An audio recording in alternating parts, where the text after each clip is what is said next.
Pronto, Rodolfo, tá contigo. Bom, olha só, eu quero mostrar como é que é o emprego tático de um ataque iraniano típico. Esse ataque as pessoas negligenciaram. O Shahed 136, que foram, né, que a Rússia utiliza como uma versão aprimorada chamada Geranium 2, eles são utilizados justamente para sobrecarregar a defesa aérea. E aí tem uma conjugação de mísseis, o EMAD, que nós falamos, o Fatah 1, né, e o Khorashar 4. Então, o EMAD, ele tem uma velocidade menor, mas ele tem um provável erro circular melhor e menor. Tem o Fatah, que é hipersônico, e o Khorashar 4. Então, são mísseis assim, que tecnicamente a tecnologia ABM, ou seja, de interceptação de míssil antibalístico, é difícil. Falar que abateu todos, isso daí é amadorismo, porque eu até conversando ontem, né, com o Ricardo Cabral, tecnicamente, na live, isso é absolutamente leviano, fazer esse tipo de análise, de que todos os mísseis hipersônicos que foram abatidos pelo sistema Arrow e o Davis Sling. Não é por aí. Tanto que as imagens mostraram o ataque violento na base aérea de Netzavim, que foi o quê? Foi através do Fatah.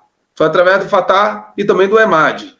Então, só para explicar justamente a complexidade de você ter sistemas eficazes de interceptação de mísseis balísticos hipersônicos.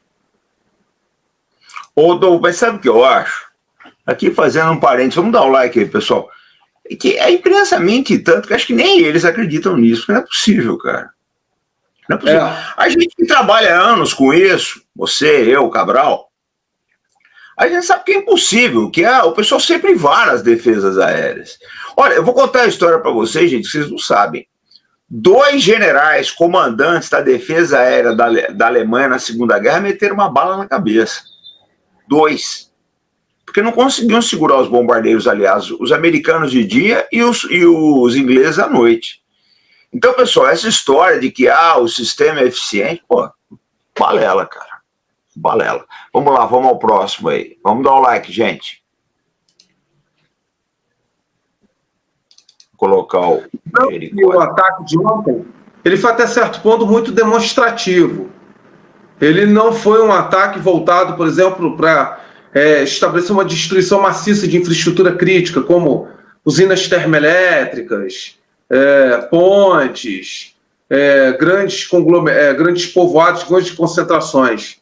Foram ataques bem seletivos. Aqui é o Jericó 2. O Jericó 2 é um sistema de míssil balístico, também de alcance intermediário, de 1.500 a 3.000 quilômetros. Ele tem um comprimento de 14 metros, em que ele é adaptado para o lançamento também de ogivas nucleares, a qual se disse, pelo menos a Associação dos Cientistas Atômicos estima em torno de 80 ogivas em Israel. Só que ele também é adaptado, o Jericó 2, para ogivas, os convencionais HE, High Explosive, de 500 quilos. Então ele poderia ser usado tecnicamente também para ataques em território iraniano, o Jericó. Lembrando que ele tem, obviamente, capacidade de voo suborbital, tornando muito difícil a sua interceptação. Ok.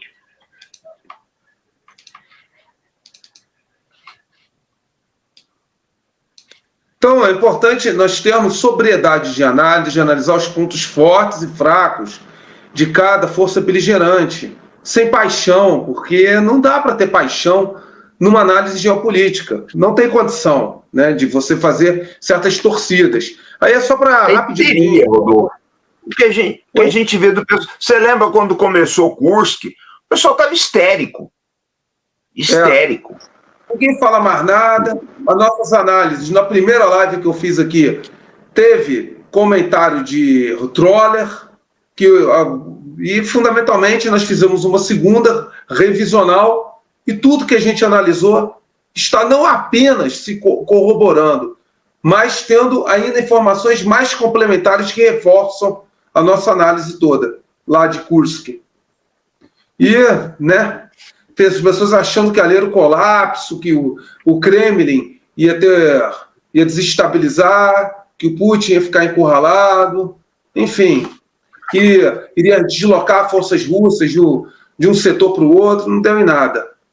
Não é simples fazer essas análises, tem que ter certa frieza. E em relação a Kursk, eu fiz questão de buscar fontes de quem está lá. Quero destacar isso, tá? Quando eu venho, me presto para ver aqui no Arte da Guerra, no História Militar em Debate, falar sobre, por exemplo, a guerra na Ucrânia, eu me informo com quem está lá, com quem conhece o teatro, quem está envolvido diretamente. Pega informação de lá, de ucranianos, inclusive, de um ucraniano, uma fonte minha, que é militar. Então não é achismo, não é mídia ocidental mainstream, pura e simplesmente para eu formar convicções e começar a vender aqui informe para agradar a determinado nível de torcedor. Não é assim que se faz.